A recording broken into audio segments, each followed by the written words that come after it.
Very good. आता आपण जरा जागे राहायचं, थोडंसं जागे राहायचं. मी दोन मुलांना आमंत्रित करतो.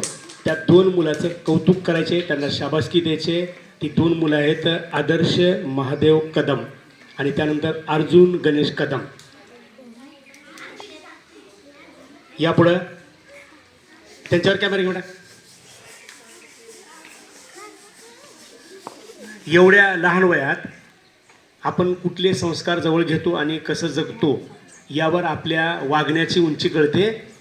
खरंच वर्ग, शाळा, वर्ग शिक्षक, आईवडील आणि तुम्ही सगळेजण आणि वांजरखेड्याची पावनभूमी हे सगळं सिद्ध करते की आपल्या वांजरखेड्यात हिरे तयार होणार. या मुलांनी काय केलं, परवा दिवशी चांदीचं कडं आणि मोबाईल तिथं पडला होता. ज्या माणसाचं हरवलं त्या माणसाला बऱ्याच वेळानंतर नेऊन दिलं कोणाचं आहे म्हणून. असं कधी घडलं नाही की मोबाईल घेतला आणि त्याला प्रामाणिकपणे परत दिला. चांदीचं कडं, सोन्याची वस्तू हे कोणी परत दिले, पैसे सापडले परत दिले, अशी खूप रेअर, अशी खूप कमी उदाहरणं आहेत. त्यांच्यासाठी जोरात टाळ्या वाजायचा. आपल्या शाळेच्या मुख्याध्यापिका सावळे मॅडम यांना विनंती करतो की यांनी फूल देऊन त्यांना शाबासकी द्यावी आणि त्यांना प्रेरणा द्यावी.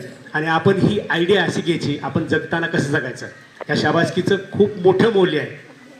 या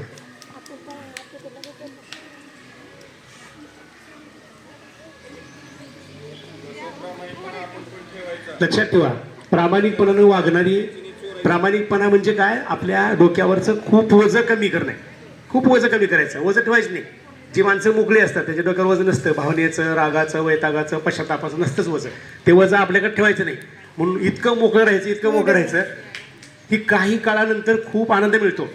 सर्वांनी टाळ्या वाजायच्या.